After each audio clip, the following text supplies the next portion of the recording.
Hi, lovely people. How are you? It's Sassy Lotus, and I am really excited to talk about the subject that I've chosen to talk about today. It is something that at times in my life I have thought to be the greatest curse that I struggled with, and at times, and now I really see that it's one of my greatest assets. And so my greatest wish is that this video helps you or anyone you know to handle being sensitive in this wondrous and chaotic world. So that's the subject of this video, and tips and strategies that I've discovered from yoga, from really just my own embodied experience of being a deeply, deeply sensitive being, and a lot of times messing up. And we'll talk about what that looks like when you're sensitive, and learning how to find my way back. So, I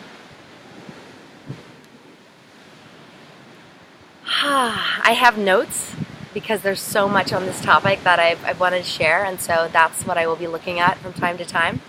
And first, I just want to speak to that, sensitivity means a lot of different things for a lot of different people. From my own experience, I have been sensitive since I was, came on the planet, to sounds, to energy, to other people's feelings, to loud stimuli, to emotions, to my own inner world, to my own emotions, experiences, and thoughts. And I just want to speak to, there's a huge link between sensitivity and, some people are just like sensitive beings. They have maybe intuitive gifts or psychic abilities, but you don't need to have any of that, and to be sensitive and certain in one area. Also, that there's a huge link between trauma and sensitivity. That trauma is anything too fast, too soon, and too much. And the earlier the trauma that you experienced, the more like deep the trauma triggers will be, and you might not even know.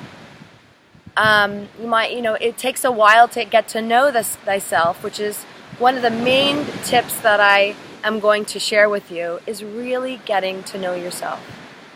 And also getting to know that this is, and I hope that you will come away from this video feeling like it's a little bit more of an asset than, something to be ashamed of.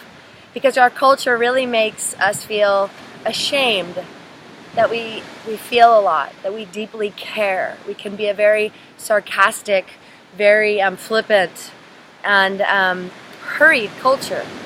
But when we are sensitive, we actually are very, very necessary and needed to advance our species, to evolve, to actually be the canaries in the coal mine that let us know when we're deeply, deeply off.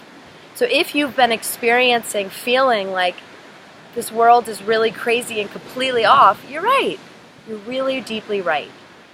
And, in the 12 years since I first went to India, yoga then was not a household word. It was not something very utilized in our Western world as an everyday medicine. And it is medicine. But you don't have to, buy Lululemon and have a yoga mat or daily practice to utilize some of these strategies. So, what it looks like when your sensitivity is kind of not met. I'm just going to put my sunglasses on. Oh no, I don't want to. I want you to see my eyes. Is that you can experience it as stress, as losing ground, as feeling like you're confused, overwhelmed, lost, out of body, flooded, insecure, withdrawn, scared. So oftentimes, if your nervous system starts to experience too much, then and you're triggered, or maybe some past trauma is triggered, you will start to be, your amygdala gets switched on, and the amygdala is a very reptilian part of our brain that helps us to know when we're experiencing threat, although it's very, very, very sensitive. And so when our amygdala hijacks our brain, we literally are experiencing, we're hyper vigilant, and we're looking at, we're experiencing the world through this fear lens, right? And we can. This is when you might have fights. You might pick a fight. You might make up a story about someone, and they're like, "Whoa, that is actually not what happened," right? You might really project onto someone, and oftentimes we just need a little space. And so my first tip and strategy for you is to get to know yourself, and this really requires self-love. You are your own best friend. You are the one who gets to know you, who gets to be with you the closest in your life. We can really seek out tribe who gets us and loves us and understands us, but really we are the ones who are deemed with this great job and opportunity to get to know ourselves. And so when you get to know yourself, you get to know what makes you feel good, especially when you're triggered. What makes you feel safe? What makes you feel grounded? What makes you feel good?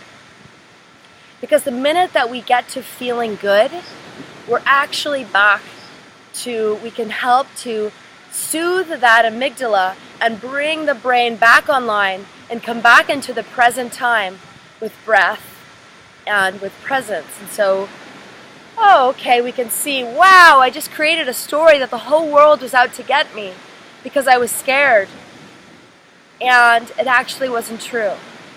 And so some ideas are self-touch. So making contact with yourself. Oftentimes we can imagine that scared part of us to be like an inner child, a little part of us who gets really scared. We can hold her or him and say, I got you, little one. I got you, little one. And you can begin to you can separate fact from fiction. You can notice, what's the story I'm telling myself? That this man is never going to, and anytime we're using never or always, you can tell that we're kind of in that reactive space, right? And so what these strategies are going to do is create a little bit of space between, I'm overwhelmed, and a reaction towards learning to take care of ourselves in that space without judgment. When we judge ourselves for our feelings, for our emotions, for our too muchness. Now, if you relate to that story, I definitely have that story. It's a really painful story. When we say we're too much, guess what happens to our emotion? It gets bigger. It's like telling a little kid, shh, stop it, right? It's like, no, they will make you hear them. And so getting to know yourself is getting to know, for me, like, around a lot of stimuli, around a lot of people, around a lot of energy, parties, I really need to ground. I often need one other safe person I can talk to about my feelings. Like, wow, I get social anxiety, I'm overwhelmed. And this reminds me that I forgot to say one important thing about this video, which is these are strategies on how to stay awake. How to stay awake with being a sensitive being. Because we all know how to go to sleep, or you find out ways to go to sleep. All addictions are basically ways of turning away from the discomfort of staying in the present time. So these are ways on how to stay awake. Doesn't mean that you're never gonna, slip, or never gonna have, an addictive pattern emerge. Whether it's a gadget or, there's healthy addictions as well, exercise. But it's also, this is how to just gain more awareness around this. So getting to know what soothes you. For me, singing, contact with myself, actually accessing my inner world, asking myself, what's happening right now? What am I feeling? Sometimes getting a journal out and actually writing down what I'm feeling helps me get in touch with it. Not buying the story though.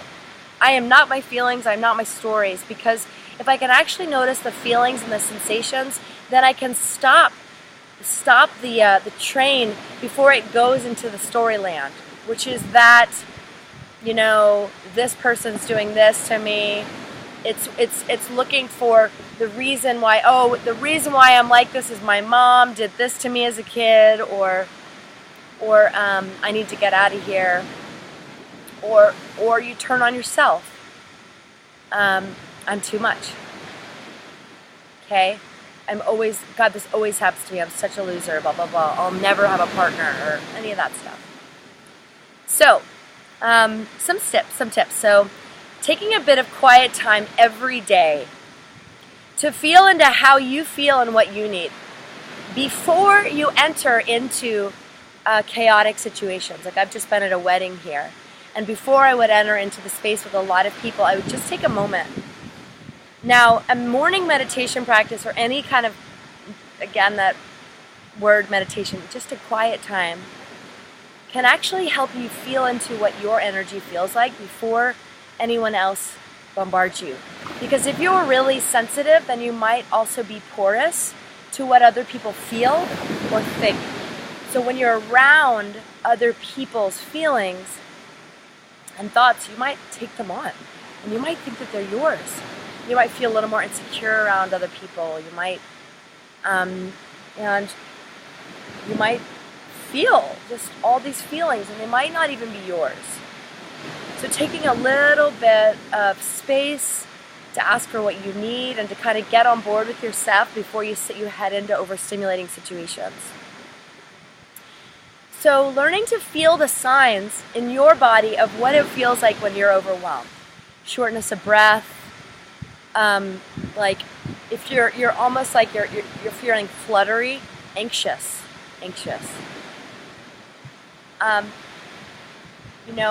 I realized that I used to smoke cigarettes, and part of why I loved smoking cigarettes is that I got to take space from people. I no longer smoke, but I have to take space. I have to take space sometimes when I desperately want to be a part of. And I almost want to be a part of in a way that I almost might sometimes abandon myself to fit in. And that's not helpful. Right? It's like dropping the baby off at the pool, just dropping the baby. I gotta hold my baby. I gotta bring my wholeness into the social situation. So I might actually need to go for a walk and check in with myself. If I've got a good friend, or maybe you have a partner that really is particularly soothing to be around, that's great. But it's nice to also know that you can lean in on yourself. So making contact with yourself. I talk out loud to myself. No shame in it. I put one hand on my heart, one hand on my belly, and I say, honey, what do you need? What's happening right now? And sometimes I need to validate my feelings. Wow, you just got really scared. Honestly, friends, if you have early childhood trauma and you struggle with being too sensitive, you really need to cut yourself a big break and be really gentle with yourself. This is me. And loud noises, a lot of energy, I get overwhelmed.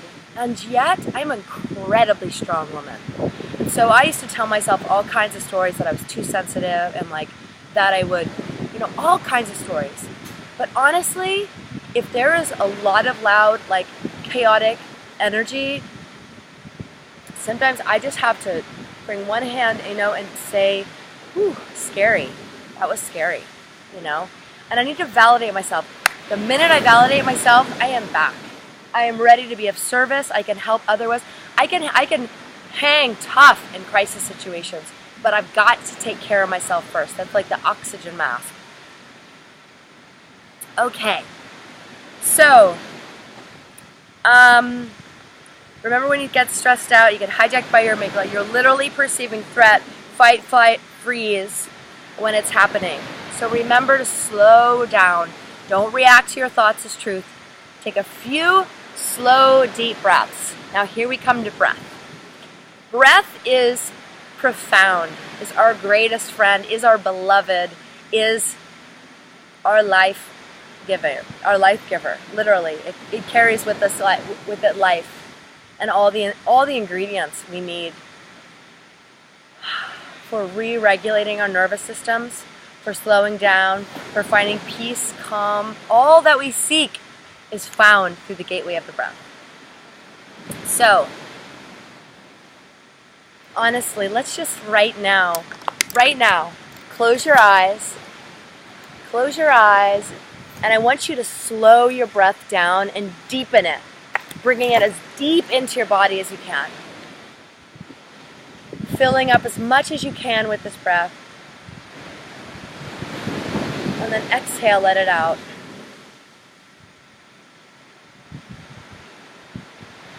Inhale, let your inside landscape, your inner world, get more space. Pushing out on the walls, creating more space for what's true right now. Breathing in that wholeness, that happiness, that joy, and then exhale, letting everything else out. And again, taking a big, huge breath in.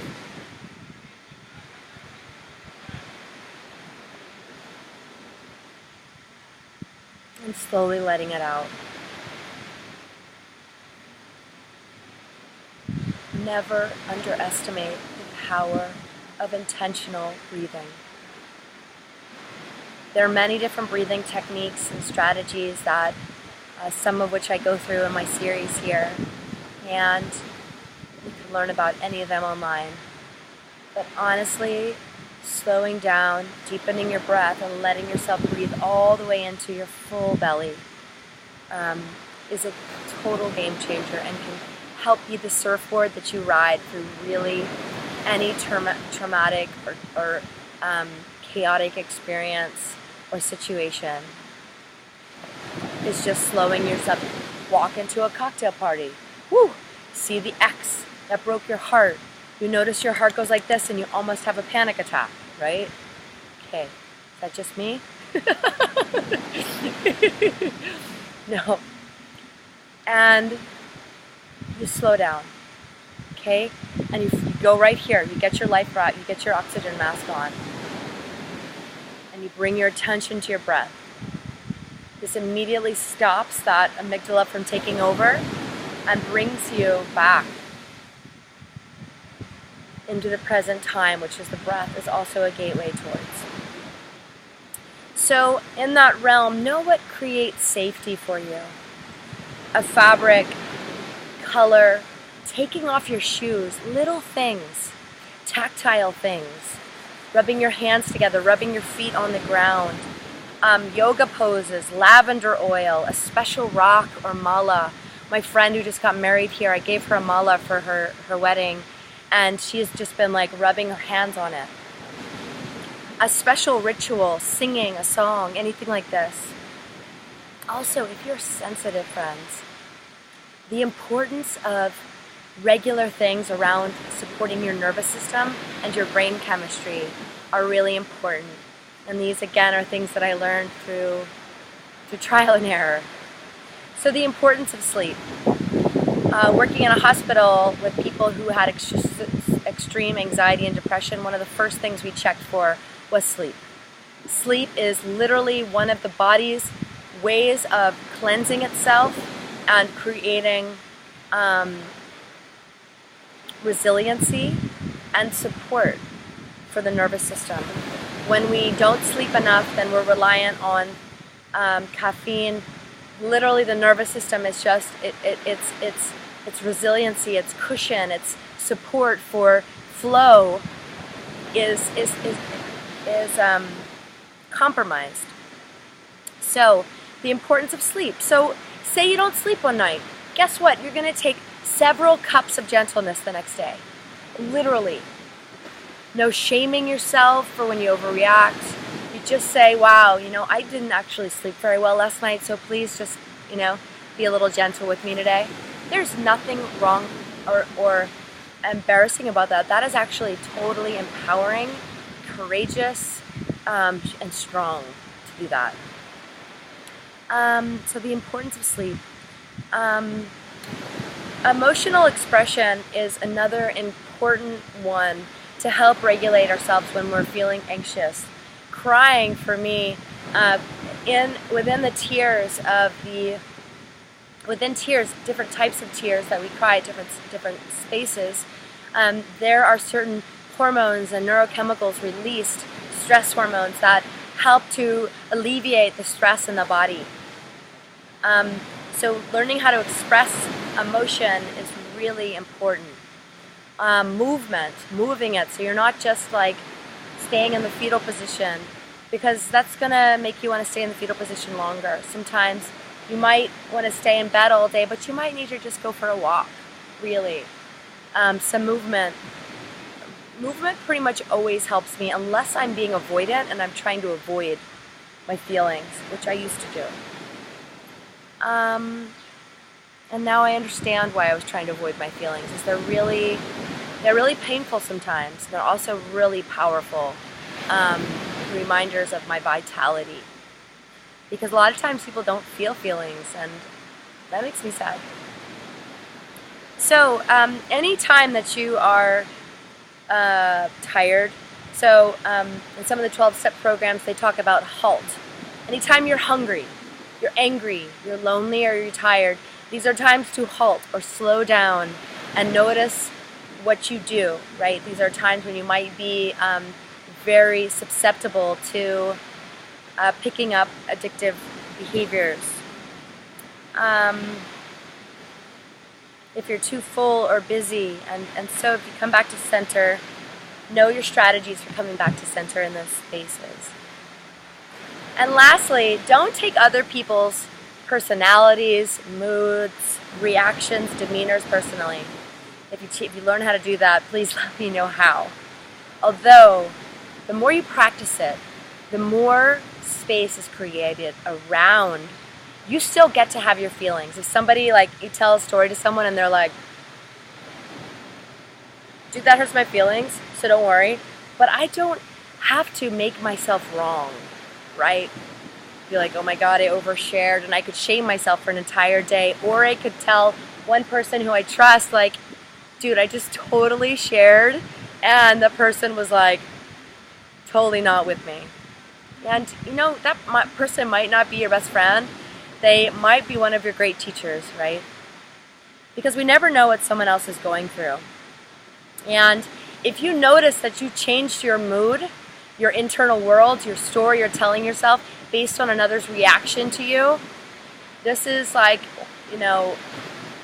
this is your stuff working, because we don't need another person to change their who they are or how they're feeling for us to be okay. That's your job. And that's where knowing yourself and knowing that it's hard for you to share something, and maybe next time you share, you will share and not need another person to validate it, right? Then we're making someone do a lot of work and hanging out with us.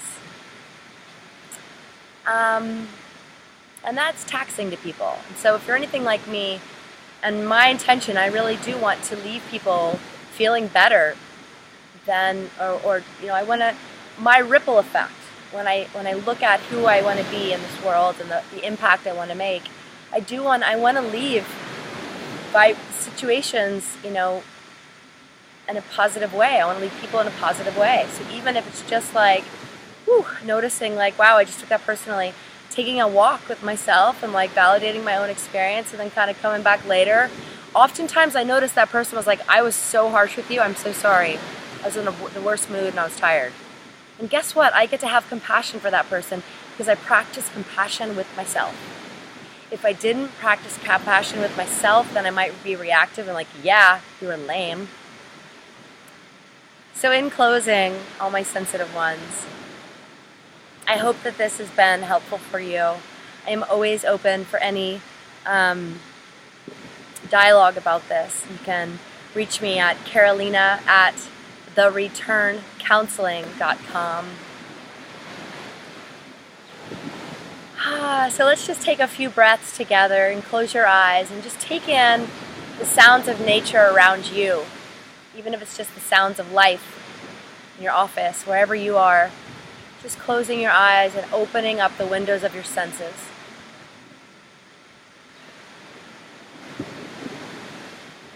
Just feeling thanks for your sensitivity, for your nervous system helping you survive and thrive in this world, for reacting and responding to the lovely people around you and feeling your feelings, these glorious feelings that help us to bond, help us to feel passion, help us to know what we need. And just honoring yourself for just exactly who you are and who you're growing towards every day, that highest self.